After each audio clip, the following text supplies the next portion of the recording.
자, 토지의 자연적 특성부터 한번 보겠습니다. 자, 이 자연적 특성에서 우리가 시험 지문에 많이 나오죠. 이 대표적으로 우리가 부동성이죠. 자, 움직일 동이죠. 움직이지 않는다. 자, 토지의 지리적 위치는 고정되었기 때문에 이동시킬 수 없다. 그래서 인간의 어떠한 힘을 이용해서라도 토지의 지리적 위치 자체는 이동시킬 수 없습니다. 그래서 동산은 움직이는 물건이니까 이동할 수 있습니다. 따라서 부동산과 동산을 구별하는 근거가 돼요. 그리고 부동산과 동산에 있어서 공시수단을 법률적 측면에서 달리하는 근거가 되는데, 부동산은 등기로서, 동산은 점유로서 달리하는 근거가 되고요. 또 시험에 우리가 또 자주 출제되는 내용이죠. 부동산 활동 및 부동산 형상을 고도로 국지화시킨다. 토지가 속해 있는 지역 범위 내로 국한시킨다. 시험에 우리가 단골로 출제되는 지문이죠. 국지화 꼭 기억해 두셔야 되겠고, 또 부동산 활동을 정보 활동과 임장 활동으로 만들죠. 자, 위치가 고정됐기 때문에 토지를 거래시는 각종 자료를 수집을 해서 분석을 해야 됩니다. 정보 활동. 자, 그리고 또 부동산이 위치해 있는 현장에 가서 확인을 해야 되는 임장 활동으로 만들죠. 그래서 여러분 부동산 활동을 정보 활동과 임장 활동으로 만드는 것도 부동산. 여러분, 임장 활동은 뭐와 관련이 있다? 부동산과 관련이 있다. 꼭 기억해 둬야 됩니다. 자, 그리고 부동산은 여러분 부동산 가치에 영향을 미치는 그 지역의 요인이 무엇이냐, 그 지역을 또 분석을 해야 돼. 부동산은 어떤 지역에 속하고 그 지역의 특성은 무엇이냐, 또 그 지역의 특성이 부동산 가치에 전반적인 영향을 미치는 지역 분석을 해야 된다. 26회 시험에 또 출제했었죠. 지역 분석의 근거가 됩니다.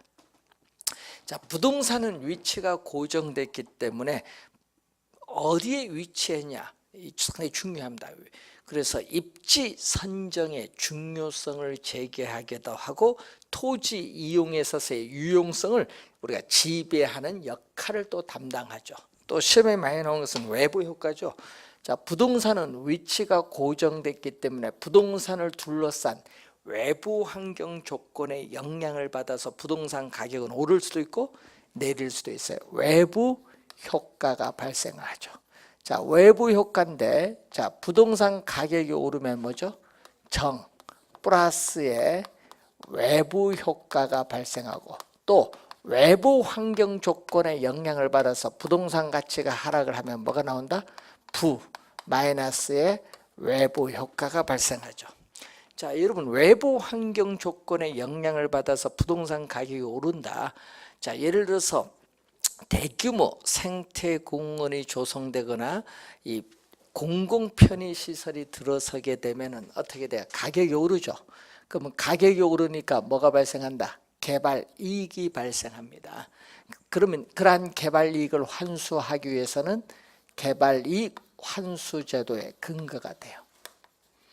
개발 이익 환수 제도의 근거가 되기도 하고, 또 외부 환경 조건에 영향을 받아서 우리는 부동산 가격이 하락을 하면은 마이너스 외부 효과가 발생하는데, 이러한 마이너스 외부 효과를 제거, 감소시키기 위해서는 또 지역 지구제의 근거가 되기도 하죠. 자, 시험 문제는요, 또 사례가 우리가 출제되어지죠. 사례를 출제하기도 하고, 우리가 시험 문제 개념도 많이 내고, 하여튼 외부 효과는 최근에 시험에 또 자주 출제가 되는 내용이라는 것.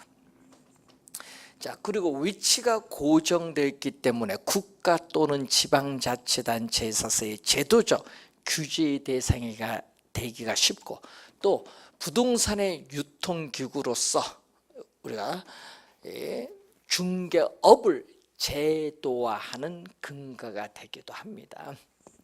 자, 우선 시험 문제에 많이 출제되는 지문이죠. 자, 부동성이 있고 그 다음에 또 뭐가 있냐면 부증성. 자, 일반 상품은 공장에 생산비를 투입을 하면 생산량이 늘어나죠. 생산비 법칙이 적용되는데 토지에는 아무리 생산비를 투입을 하여도 자연적으로 주어진 토지의 절대량 면적은 결코 증가시킬 수 없다. 결코 증가시킬 수 없는 또 뭐죠? 비생산성. 비생산성이 나타나기 때문에 생산비 법칙이 적용하지 못하거든요. 그래서 엄격한 의미에서의 토지의 생산 공급이 안 돼. 여러분, 생산 공급이 안 된다는 건 뭐죠? 우리는 생산해서 공급이 안 되기 때문에 토지 공급을 뭘로? 보유 공급, 용도 변경의 공급으로 우리는 만들게 됩니다. 자, 용도 변경의 공급, 보유 공급이 되게 한다. 토지 공급을. 그래서 생산 공급이 안 되기 때문에 생산비의 법칙을 우리는 일반 상품과는 달리 적용할 수 없어요. 자, 그리고 이러한 비생산성으로 인해서 우리는 토지의 최유효 이용 방법이 또 연구가 되죠. 최유효 이용의 방법이 선택이 되는 거죠. 최유효 이용에 있어서의 방법, 최유효 이용 방법이 우리가 선택이 되는 거죠.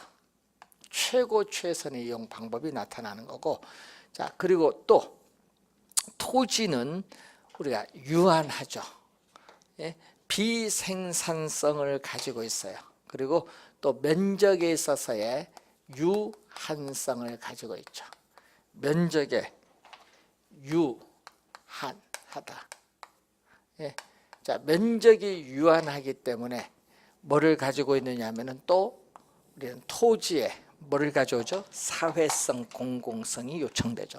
토지에 공익 개념이 강조되기 때문에 토지 공개념, 토지의 공익성을 강조하는 토지의 공개념의 근거가 되고, 또 유한하기 때문에 토지를 소유하고자 하는 인간의 욕망을 무한한데 그 무한한 욕망을 충족시켜줄 토지 자원은 한정되어 있죠. 이것을 희소성인데, 이 희소성은 시간이 경과함에 따라 뭐가 된다? 가중된다.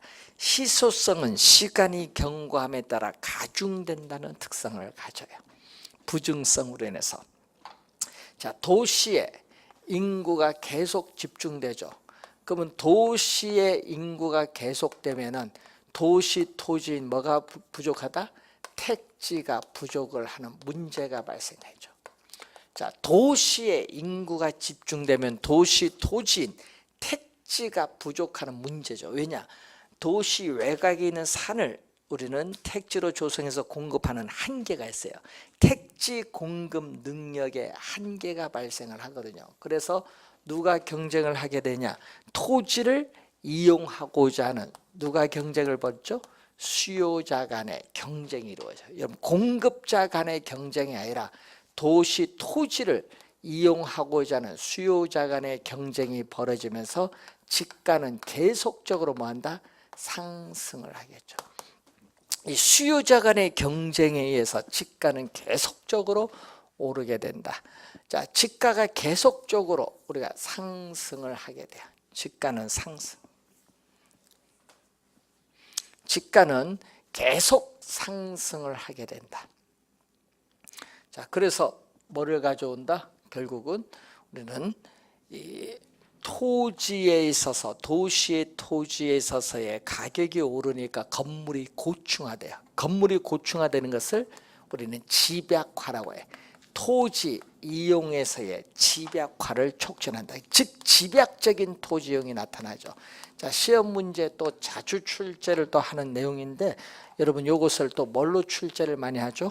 조방화, 농촌에서의 토지 이용인 조방화로 출제를 많이 하거든요. 집약화를 뭐한다?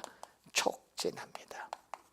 토지 이용해서의 집약화를 촉진한다. 그리고 이러한 부증성은 토지의 증가를 전제로 하는 이론은 어떻게 돼요? 성립될 수가 없다는 그러한 개념이죠. 자, 그래서 여러분 이런 용어가 나오죠. 자, 이 토지가 주어졌는데 이 토지가 주어졌죠. 그래서 이게 바로 우리 자연적으로 주어진 토지 양은 어떻게 돼요? 자연적으로 주어진 토지 양은 어떻게 돼요? 이렇게 주어진 상태, 물리적 공급이 나타나죠. 자연적으로 주어진 토지 양은 변화가 없다. 자연물 그 자체 변화가 없다. 자, 그러면은 이 물리적 공급은 어떤 형태로 나타나죠? 자, 물리적 공급은 이렇게 완전 비탄력적인, 자, 직가고 여기 토지의 공급량인데 완전 비탄력적인 수직선, 이렇게 토지 공급량은 고정되어 있다는 거죠. 그래서 완전 비탄력적인 수직선이다. 자, 완전 비탄력적인 수직선의 형태를 띠게 되죠. 자, 토지 공급이 고정되어 있기 때문에 토지를 이용하는 수요자에 따라 가격이 달라져요. 그렇기 때문에 토지 시장에서 뭐가 성립하지 않는다? 토지 시장에서 균형 가격의 형성이 뭐하다? 곤란하다. 그럼 토지 시장에서 균형 가격이 자연스럽게 형성되지 못하기 때문에 감정평가사에서 인위적으로 균형 가격을 구할 필요가 있어요. 그래서 여러분이 우리 뒤에 가면 또 배우시게 될 용어 중에 토지 공급에 있어서의 가격 탄력성 얼마다? 제로다. 완전 비탄력적인 토지 공급의 가격 탄력성 얼마? 제로. 이것도 24회 시험에 한번 출제했었죠. 토지 공급량은 뭐가 돼? 고정되어 있기 때문에 뭐가 돼? 변화가 있다 없다? 없다. 불변. 그래서 물리적 측면에서의 토지 양은 어떻게 돼요? 물리적 측면에서의 토지 양은 고정되어 변화가 없기 때문에 물리적 측면에서의 토지 양은 결코 증가시켜 줄 수 없다. 증가시켜 줄 수 없다는 거죠. 자, 이렇게 주어진 상태를 수직선일 때를 우리 뭐라고 하죠? 토지에 뭐라고 한다? 물리적 공급이라고 하죠. 토지의 이 물리적 공급. 토지의 물리적 공급이 주어졌죠. 자, 이 물리적 공급 중에서 인간이 이용할 수 있는 이 부분의 토지를 우리는 또 뭐라고 하냐면은 경제적 또는 용도적 공급이죠. 자, 이 용도적 공급은 뭐를 통해서 여러분이 이 임야를 택지로 조성해서 택지 양을 증가시켜 줄 수 있어요. 또 간척 개발이라든지 공유 수면 매립을 통해서 농지 양이나 택지 양을 증가시켜 줄 수 있는데 이것은 뭐해서 용도의 다양성의 특성에 따라 토지 이용에서의 용도의 전환을 통해서 이렇게 뭐를 늘려줄 수 있다. 인간이 이용할 수 없었던 토지를 이렇게 늘려줄 수 있어요. 이 물리적 공급 중에서 인간이 이용할 수 있는 부분의 토지를 경제적 공급인데 이 경제적 공급은 용도의 다양성에서 토지 이용에서의 용도의 이러한 전환을 통해서 이렇게 인간이 이용할 수 없었던 토지를 이용할 수 있도록 늘려줄 수 있다. 그래서 경제적 공급은 뭐가 가능하다? 증가가 가능하다. 뭐에서 나타나죠? 경제적 공급은 용도의 다양성의 특성에 따라 토지 이용에서 용도의 전환을 통해서 공급은 증가시켜 줄 수 있다. 그래서 이런 형태가 나오죠. 지가가 주어지면은 자, 토지의 경제적 공급 곡선은 우상향한다. 자, 여러분 24회 시험에 또 정답으로 물었죠. 시험에는 우상향한데 뭘로 출제했다? 우리는 우하향으로 출제했지. 그래서 지금 토지의 경제적 공급은 뭐다? 오른쪽 위로 올라가는 우상향, 오른쪽 위로 올라가는데 시험 문제는 이것을 우하향, 오른쪽 밑을 향하는 곡선 우하향으로 출제했다. 우하향해라. 오른쪽으로 가면 갈수록 위로 올라간다. 우상향한다는 거. 24회 시험 정답 지문했습니다. 물리적 공급과 경제적 공급이 그림이 다릅니다. 그래서 우리가 주의해 두시고 이렇게 나가겠죠. 지가가 오르면은 바로 즉시 공급이 안 돼요. 택지를 줘서 공급하는데 시간이 이렇게 오래 걸려요. 그래서 토지 가격 상승에 따르는 공급의 증가는 비탄력적이에요. 바로 안 되고 시간이 걸린다. 그래서 토지 가격 상승에 따르는 공급의 증가는 뭐죠? 비탄력적이다는 거 기억해 두시면 되겠습니다. 자, 부증성에 대한 내용이죠. 자, 세 번째는 자, 작년, 재작년, 2년 영속, 여기서 출제했어요. 영속성에서 물었습니다. 영속성은 시간이 경과하여도 토지를 사용하여도 소모되거나 마멸되지 않는 특성입니다. 그래서 비소모성 또는 뭐라고 한다? 비소모성, 비소멸성, 불변성, 불괴성이라고 하죠. 비소모성, 예? 비소멸성, 불괴, 공간으로서 토지는 파괴되지 않는다. 불괴성, 불변성인데, 자, 비소모성이거든요. 그럼 토지 자체는 사용하여도 소모가 되지 않는 겁니다. 비소모적 재화다. 자, 비소모적 재화이기 때문에 비소모적이기 때문에 토지를 사용하여도 우리는 물리적 측면에서 물리는 써도 좋고 안 써도 좋습니다. 물리적 측면에서의 감가상각이론은 적용할 수 없다. 그런데 주의할 건 물리적은 써도 좋고 안 써도 좋은데 경제적은 반드시 붙여야 돼요. 자, 여러분이 폐강촌, 여러분 폐강촌은 어떻게 돼요? 토지 가치가 하락하죠. 경제적 측면에서 토지 가치가 하락합니다. 그래서 경제적 측면에서의 감가는 뭐하다? 가능하죠. 예를 들면은 토지가 속해 있는 지역을 뭐라고 하죠? 인근 지역이 어떻게 돼요? 쇠퇴를 한다든지 인근 지역에 쇠퇴라든지 또는 폐광촌 이런 경우에는 토지 가치는 하락하는 경제적 감가는 가능하다. 자, 토지는 비소모적 재화이기 때문에 소모가 안 되죠. 가치에 소모가 없어요.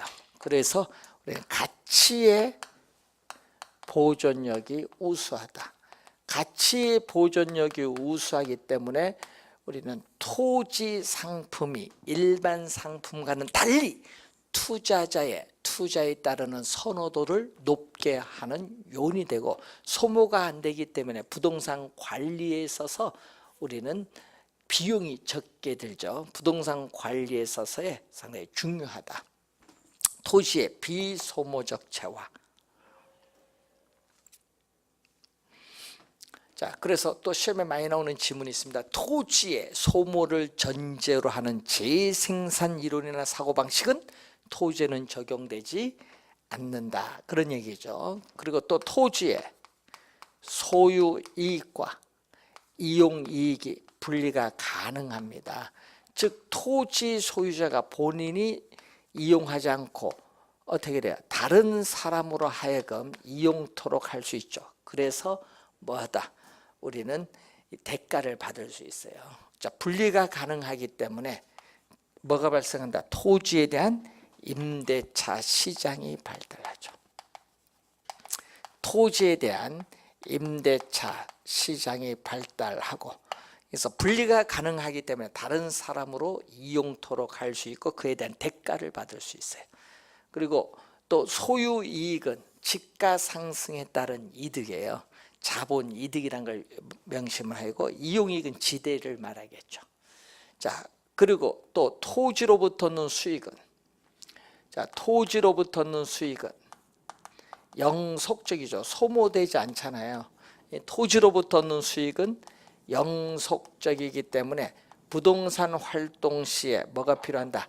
장기적 배려가 필요하다. 부동산 활동 시에 이 장기적인 배려가 필요하고, 또 토지로부터 얻는 수익은 영속적인데 이게 뭐가 돼? 토지로부터 얻는 수익이 영속적이 예측이 가능해야 뭐를 구할까? 예측이 가능해야 토지 가치를 구할 수 있어요. 토지 가치. 토지 소유에서 비롯되는 장래 이익을 현재의 가치로 환원한 값이 토지 가치인데, 이 장래 이익이, 이 토지로부터 수익이 영속적인데 이게 뭐가 가능해야 된다? 예측이 가능해야 돼요. 그래서 토지 가치 개념의 근거가 되죠. 자, 토지에 장기 투자하면 어떻게 돼요? 자, 토지에 장기 투자하면은, 토지에 장기 투자하면은 뭐를 얻을 수 있다? 우리는 토지 가격 상승에 따르는 이득, 자본 이득을 얻을 수 있고, 또 지대 수입과 같은 뭐죠? 소득 이득을 뭐 할 수 있다? 누릴 수 있다. 작년 시험에 출제했었죠. 작년 시험에 자본이득, 소득이득 출제했어요. 이걸 향유 누릴 수 있다는 것은 바로 뭐죠? 영속성 때문에 그렇습니다. 영속성. 자, 영속성에 대한 특성이죠. 자, 개별성. 자, 물리적으로 똑같은 토지는 오직 하나밖에 없기 때문에 2개 이상의 토지는 결코 존재하지 않는다. 그래서 물리적으로 토지 대체는 불가능하다. 비대체성, 비동질성, 이질성의 특성을 가지고 있죠. 자, 그래서 이러한 개별성은 토지의 가격, 우리가 토지에 있어서의 가격이라든지 수익 등을 개별화, 구체화하죠. 자, 토지 가격을 개별화, 구체화합니다. 개별화하기 때문에 토지 하나하나를 분석을 해야 돼요. 개별 분석의 근거가 돼요. 자, 부동성은 지역 분석의 근거지만은 개별성은 개별 분석의 근거가 되고, 또 토지 간에 토지의 지질, 지세, 지반은 위치가 고정되어 있을지라도 다 다르기 때문에 토지 간의 비교가 어렵습니다. 또 부동산 활동 및 부동산 형상을 개별화 시키기 때문에 부동산학 원리 도출 이론의 전개가 어렵고, 자, 또 토지 상품은 비표준화되어 있죠. 일반 상품은 표준화가 되어 있어서 대량 생산이 가능하지만 비표준화가 되어 있기 때문에 한 가지 물건에 한 가지 가격이 성립하기 어렵죠. 일물 일가의 법칙 성립이 어려워요. 예? 자, 비표준화되어 있고 개별성이 강하기 때문에 일물 일가의 법칙 성립하기가 어렵다. 또 표준지를 선정하기 어려워요. 표준지 선정이 어렵기 때문에 토지 가치 추계에 있어서 객관화가 어렵다. 곤란하다. 그래서 감정평가가 필연적으로 나타날 수밖에 없죠. 개별성으로 인해서 감정평가에 있어서의 필연성이 나타나는 거죠. 감정평가가 필요한 이유가 되는 거죠. 또 개개의 부동산을 뭐 한다? 우리는 독점화시킵니다. 개개의 부동산을 우리는 개별 독점화시킨다. 비독점이 아니죠. 비독점적으로 만드는 것이 아니라 독점화시킨다. 그래서 토지는 완전한 대체 관계를 제외합니다. 토지의 이 비대체성은 토지 상품 간, 토지 시장에서 토지 상품 간에 있어서 완전한 대체 관계를 제약합니다.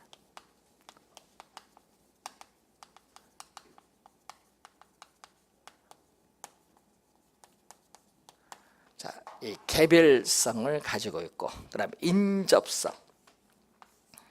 자, 인접성이라는 것은, 자, 토지는 위치가 고정되어 있지만은 그 인접 토지와 계속 연결되어 있다는 특성을 인접성. 근데 이건 부동성에 포함시켜서 생각하다 보니까 우리는 잘 출제하는 거, 출제는 어느 거? 요 네 개를 주로 출제를 많이 합니다. 자, 주의 좀 해두시고, 자연적 특성 네 가지를 잘 확인해 두시기 바라고, 다음은 인문적 특성. 자연적 특성의 제약을 완화해 주는 인문적 특성이 나오죠. 우선은 용도의 다양성. 자, 주어진 부지에 다양한 용도를 제공해 줄 수 있는 특성인데, 그 다양한 용도 중에서 어떤 용도로 이용할 때 그 토지로부터 우리는 최대의 수익을 올릴 수 있느냐, 이걸 전문용어로 뭐죠? 최유효 이용이죠. 최유효 이용의 성립의 근거가 된다. 자, 이 지문을 우리는 시험 문제에 단골로 출제를 했죠. 자, 그리고 적지론, 어떻게 돼요? 주어진 부지에 어떤 용도가 적합한가, 적지론의 근거가 되고, 용도에 따라 가격이 다르죠. 가치, 다원설의 근거를 제시해주고, 자, 2개 이상의 용도가 경합할 수 있고, 또 병존할 수도 있고, 또 주거용에서 상업용으로 용도의 전환도 가능합니다.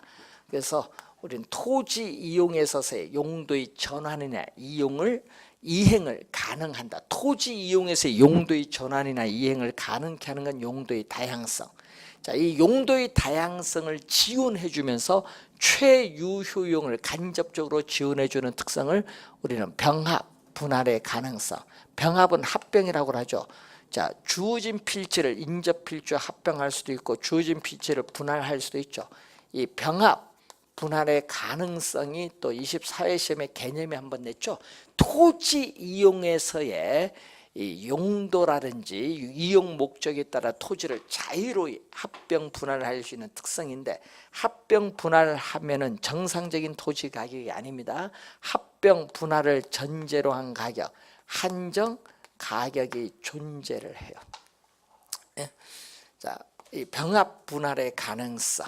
자, 이 분할을 하더라도 어떻게 돼요? 우리는 법적인 제한이 있습니다. 대지 면적. 자, 대지 면적에 있어서의 최소 한도를 기준. 자, 대지 면적에 있어서의 최소 한도를 기준해서 우리는 분할을 해야 됩니다.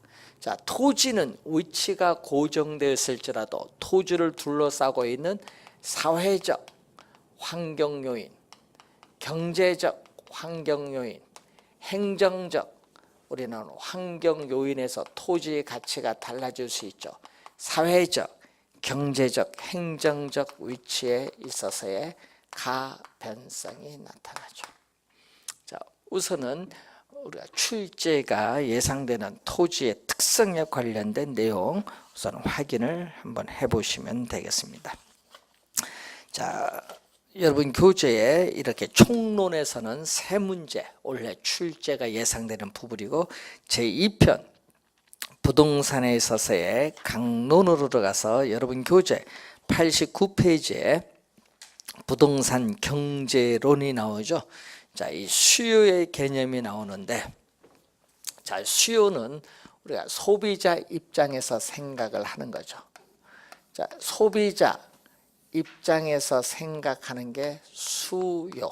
그러면 반대로 생산자 입장에서 생각하는 것은 공급.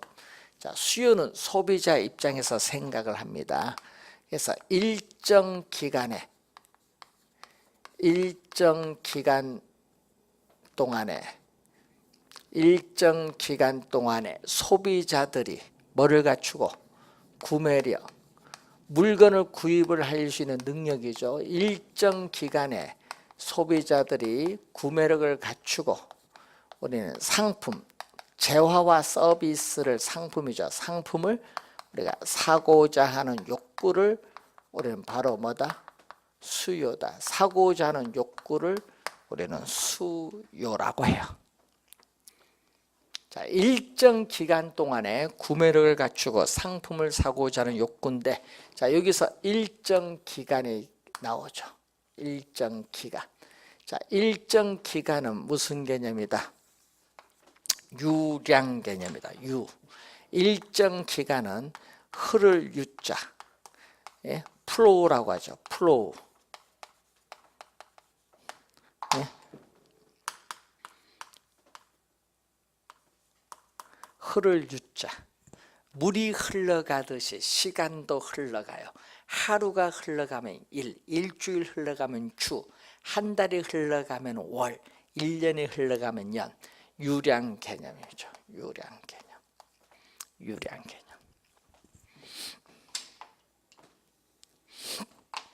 흐를 유자입니다. 흐를 유. 그래서 일정 기간 동안에 우린 시험에 예가 많이 나오죠. 자, 우선은 뭐가 나온다? 우선은 연간 주택 생산량 이렇게 나오죠. 자, 올해 연간 주택 생산량 얼마? 또 올해 또 연간 주택 공급량 얼마? 원래 뭐 35만 가구라 뭐 이렇게 나오잖아요. 그럼 이런 연간 주택 생산량 뭐 이런 거 나오죠. 또 주택 거래량. 자, 여러분 연간 주택 거래량, 분기별 주택 거래량, 월별 주택 거래량 얼마냐? 자, 그리고 신규가 나오죠. 여러분 착공해서 일정 기간이 지나면 완공되는 게 신규 주택이잖아요. 그럼 착공해서 완공에 이르기까지 시간이 오래 걸리죠. 그래서 신규 주택 공급량, 유량 개념 이런 거는 다. 자, 그리고 또 뭐죠? 소득. 자, 여러분 연간 소득, 월 소득, 기간이 들어가야 의미가 명확해지는 소득 개념. 또 소득 개념. 1년 동안에 우리나라 국민이 생산한 모든 최종 생산물의 시장가치 GMP. 자, GMP는 뭐다? 우리는 바로 유량 개념. 1년 동안에 이란 개념이죠. 국민 총생산. 예? 그리고 또 임대료 수입. 자, 월 임대료 수입, 또 연간 지대 수입, 연간 토지에 대한 지대 수입, 건물의 뭐 임대료 수입, 이것도 기간이 들어가야 의미가 명확해지는 거. 자, 그리고 회사에 있어서 뭐죠? 회사의 단기 회계 기간 1년을 의미하죠. 단기 순이익. 이런 것은 또 기간을 의미하는 또 무슨 개념? 유량 개념. 유량 개념 뭐 1년 동안 수출량, 1년 동안 수입량, 수출량, 수입량. 이것도 무슨 개념? 유량 개념. 유량 개념은 하여튼 기간이 들어가는 거. 그래서 기간이 들어갑니다. 그래서 우리가 일정한 기간 동안에 해서 이때 기간이 들어가야 어떻게 돼요? 측정이 가능한 변수가 바로 무슨 개념? 유량 개념. 요거에 대해서 또 무슨 개념이 나오죠? 저량 개념. 저량은 스톡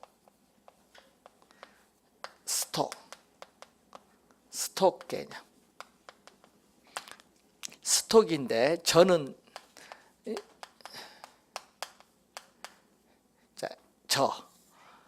저량 개념. 자, 여러분 저수지에 있는 물이나 댐 안에 있는 물은 흘러가지 않고 멈추어져 있듯이 시간도 멈추어졌다. 시간이 멈추어지는 것을 우린 정지되어 있는 상태를 뭘로 본다? 시점으로 보죠. 일정 시점에. 자, 기간이 나오면은 유량 개념, 시점이 나오면은 무슨 개념? 저량 개념. 시점이 나오면 저량 개념이다. 시점이 나오면 저량 개념. 자, 시점이 나오면 저량 개념입니다. 그래서 시점이 뭐죠? 현재 시점.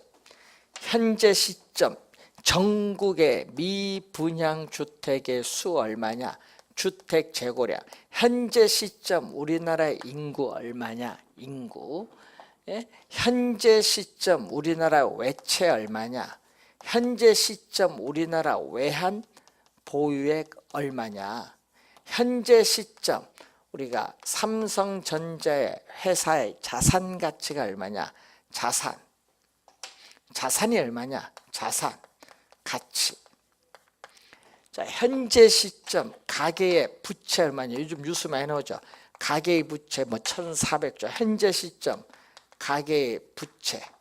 뭐 현재 시점 회사의 자본금 얼마냐? 자본금. 예? 이런 거. 현재 시점이 하여튼 현 시점도 가야죠. 시점. 자, 현재 시점에 있어서의 전국에 풀린 총 돈이 얼마냐? 뭐죠? 통화량이라든지 통화량. 예? 자, 이런 용어들이 전부 무슨 개념? 저량 개념. 여러분 시험 문제 사례가 많이 내거든요. 사례를 잘 보고 기간이 나오면 유량 개념, 그리고 시점이 나오면 무슨 개념? 저량 개념. 유량 저량을 잘 구분해 두셔야 돼요. 우선은 유량 저량 시험에 우리가 자주 출제가 되는 용어거든요. 그래서 잘 알아두셔야 될 부분 별표 2개를 해놨습니다. 자, 그리고 이때 구매력을 갖추고, 요 구매력을 갖추고라는 말이 나오죠. 자, 구매력을 갖추고라는 건 또 뭐예요? 구매력을 갖추고는 유효 수요의 개념. 자, 구매력을 갖추고는 유효 수요의 개념이다. 구매력을 갖추고 유효 수요의 개념. 자, 유효 수요는 부동산을 실질적인 구매력을 갖춘 수요로서 살 의사도 있고 부동산에 대해서 뭐도 있다? 지불 능력도 있죠. 살 의사도 있고 부동산에 대해서 지불 능력도 있다. 지불 능력, 구매력도 있다. 자, 그래서 유효 수요는 살 의사와 지불 능력을 모두 갖춘 수요를 유효 수요라고 해요. 유효 수요. 그래서 이때 유효 수요인데 이 구매력을 구성할 때는 소득 중에서 소비하고 남은 금액을 여러분 저축을 하는데 부동산은 고가의 상품이기 때문에 저축액뿐만 아니라 뭐도 필요하다. 우리는 뭐도 필요하냐 하면은 고가의 상품이기 때문에 뭐도 우리 금융기관의 대출금도 필요하죠. 이 대출금도 구매력을 구성하는 요소가 된다는 것을 염두에 두시면 되겠네요. 자, 그리고 그러기 때문에 부동산에 대한 수요는 실질적인 구매력을 갖춘 유효 수요를 의미한다. 이 지문도 21에 한번 나왔죠. 부동산에 대한 수요는 실질적인 구매력을 갖춘 유효 수요다. 만약에 지불 능력이 없으면 수요라고 얘기 못하죠. 욕망이지. 자, 그래서 사고자 하는 이 말은 뭐죠? 사고자 하는 것은 사전적 개념. 말 그래 사고자 하는 의도된 계획된 양을 의미하는 무슨 개념? 사전적 개념. 의도된 사고자 하는 의도된 계획된 양, 계획된 양을 의미한다. 사고자 하는 의도된 계획된 양을 의미하는 사전적 개념. 그러니까 실제로 구입한 양. 자, 여러분 실제로 구입한 양을 의미하는 어떻게 돼? 사후적 개념이 아니다. 실제로 우리가 구입을 한 양을 의미하는 사후적 개념이 아니라 어떻게 돼? 상품을 사고자 하는 의도된 계획된 양을 의미하는 사전적 개념이다. 사전적 개념. 자, 여러분 열채를 사고자 하는데 실제 세 채만 살 수 있잖아요. 그래서 여러분이 항상 일치하는 것은 아닙니다. 자, 우선은 수요의 개념인데 그럼 수요량이라는 게 있거든요. 자, 그러면 수요량은 일정 기간 동안에 소비자들이 구매를 갖추고 상품을 사고자 하는 이 최대의 수량을 뭐라고 한다? 수요량인데 뭐에서 우리 구매를 갖추고 특정 가격 수준, 예를 들어서 평당 1,000만 원에서 사고자 하는 최대 수량이 10채다. 그럼 10채가 바로 수요량이야. 그러니까 뭐가 돼? 우리는 일정 기간 동안에 구매력을 갖추고 특정 가격 수준, 특정 가격 수준에서 상품을 사고자 하는 최대 수량을 수요량이라고 한다. 수요량. 자, 그 개념이 이제 여러분 교재에 우리가 나와 있는 부분이 되겠습니다.